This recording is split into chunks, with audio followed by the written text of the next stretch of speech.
शीतपट एक वाघ्याचा आहे, त्याच्याबद्दल मागणी छत्रपती संभाजीराजांनी केली. सरकारची भूमिका स्पष्ट करावी. 10 वर्ष शिक्षा. पहिली गोष्ट अशी आहे की या संदर्भात सगळ्यांची चर्चा करावी लागेल, कारण शेवटी त्याच्याकरता पैसे होळकरांनी दिलेले आहेत, आपल्याला कल्पना आहे.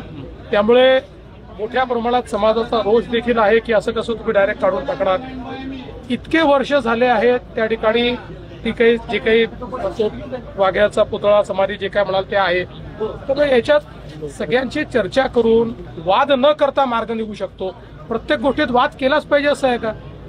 त्यामुळे काही वाद करण्याचं कारण नाही. सगळ्यांनी बसून मार्ग काढावा. उगाच दोन समाज एकमेकासमोर उभे झालेले दिसतात. इकडे धनगर समाज वेगळा, इकडे मराठा समाज वेगळा, असं काही नाही. सगळे समाज एकमेकासोबतचे समाज आहेत. त्यामुळे या बाबतीत वाद करणं हे अतिशय अयोग्य आहे. बसून मार्ग काढला पाहिजे. लाडकी बदनामी होते, त्याच्यावरती 10 वर्षाची शिक्षा व्हावी बोललो मी. लाडकी बहिणीला 2100 रुपये द्यायचं ठरलं होतं, त्याच्यावर बोललो मी, त्याच्यावर रोज बोलणार. छत्रपती संभाजीराजांनी तुमची वेळ मागितली या संदर्भात, मात्र वेळ मिळत नाही असं ते म्हटले एका मुलाखतीमध्ये. त्यांना अनेक वेळा मी वेळ दिलेली. आता